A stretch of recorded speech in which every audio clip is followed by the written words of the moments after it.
let's look at the forms of law that we currently acquiesce to.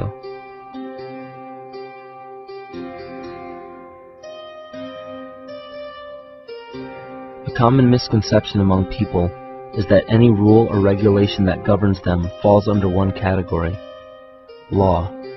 But there are many other forms of law that people abide by without realizing that they simply do not apply to them.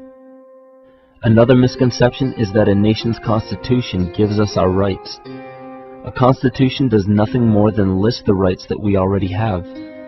We are born with inalienable rights, endowed to us by our Creator. They are not given to us, and they cannot be given away. The most a person can do with a right is choose whether to exercise it or not. Maritime Admiralty Law is what's known as the law of the water. It is superseded by civil law and only applies to those who willingly contract themselves into it. The definition of Admiralty Law is a body of private international law governing the relationships between private entities which operate vessels on the oceans.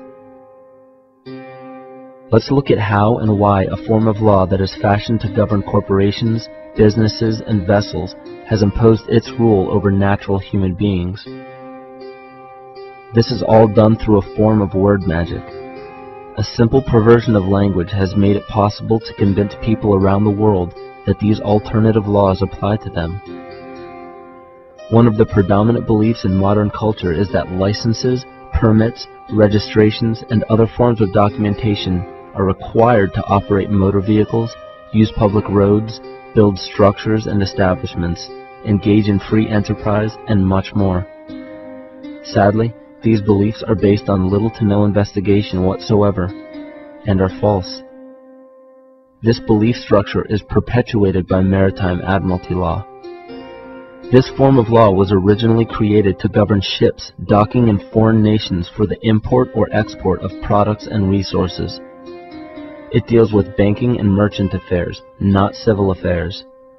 When a product is taken off of a ship and brought into a foreign land, that nation takes custody of the resource and accounts for it with a certificate.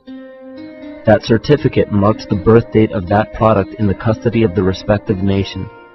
Think of why it is supposedly required to have a certificate of live birth in the first place. The Barron's Dictionary of Banking Terms defines a certificate as a paper establishing an ownership claim. So right there, we notice that everyone with a birth certificate is defined as being owned. People are used as collateral with other nations because the U.S. is bankrupt. The United States declared bankruptcy on March 9th of 1933. At this point, the U.S. began taking out loans from a private, non-government affiliated corporation called the Federal Reserve. With no money to pay back the loans, the United States began using the citizens as collateral. All birth and marriage certificates are literally warehouse receipts. Just look at the similarities of warehouse receipts and birth certificates. Both document the date of issue, a serial number, registration number or receipt number, the description of the product, and an authorized informant to notify the appropriate government agency. With all of this information being readily available, the majority of people are unaware of their involvement with Maritime Admiralty Law. This is possible through the manipulation of language. This Admiralty Law changed the meaning of the word person from a natural living person to a corporation.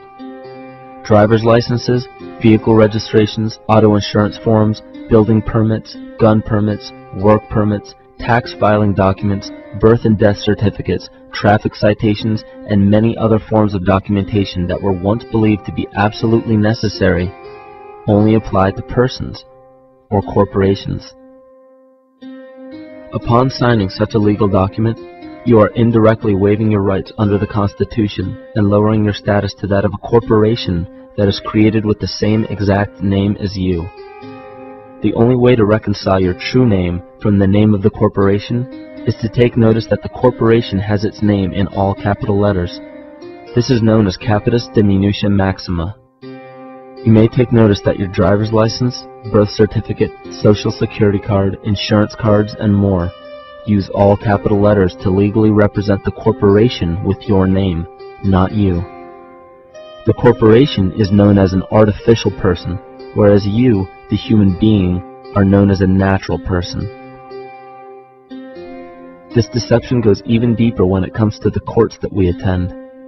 When showing up to court, you will notice that there are seats for witnesses behind a wooden fence or barrier. The defendant must cross through the entrance to the other side of the barrier where the plaintiff and judge sit. This act symbolizes the boarding of a ship. At this time, business can be conducted in maritime Admiralty Law. The judge, acting as captain or banker, is responsible for settling the balance between the two sides. This is why there is always a monetary value involved in any court case. The captain is simply dealing with banking and merchant disputes. Once the balance is paid, the case is closed. To turn the court case away from Admiralty Law where your rights are not protected, you must avoid agreeing to represent the artificial person. This is done by stating that you are the natural person. You don't have a first or last name because those imply corporate title. In a court case, you may state that the court takes judicial notice of your Honor's oath of office. Every judge must take an oath of office to practice law, yet you must make it clear to the court and the jury that the judge is acting as judge and not banker. Remember that you are a natural human being of the earth. You are not governed by anything but your own consciousness. Laws are created within a society. The society that created the laws we see being enforced today is called the Law Society. Yet the most beautiful part of this entire deception is the fact that we are not part of the Law Society, so their laws do not apply to us. Judges, lawyers, and law enforcement officers, they're all part of a society. Within that society, they've created their own language that's deceptively similar to English. They have these little things called statutes, acts, and regulations that seem like laws, but they really only apply to those within their society. So that basically means all the traffic violations, minimum age requirements, and everything except for damage to another person or their property doesn't really apply to the natural person. Laws only apply to those within the Law Society. The game being played is an illusion. You can simply choose to open your eyes and reclaim the freedom that you were born with, bound by nothing but the limits of your imagination. These are just a few examples of assuring that your rights are being protected. By far, the most important line of defense against this deception is to be aware of the perversion of language, and be absolutely aware of how you form your beliefs and concepts.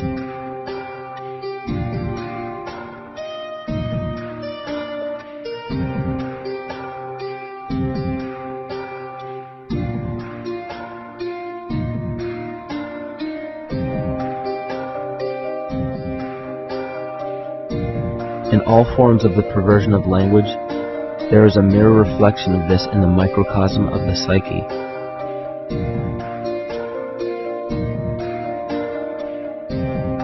And the problem I see with humanity today is we don't truly know ourselves anymore. We have the 9-to-5 job, we have the house, the children, the bills, the television, the hobbies, and the errands that we run every single day, and we eventually begin to believe that this is who we are. But who are we beneath the job title, beneath the status of mother or father, theist or atheist, Republican or Democrat, black or white, man or woman? Who are we? Who are we deep down inside? We don't know, because every time we hear an answer that we don't want to accept about ourselves, we deny it. We'll pass it off and project it onto somebody else and judge them for it. This is repression. And we see what repression can do to us on an individual level, but what about on a collective level of humanity? What happens when the whole world refuses to see what they truly are on the inside?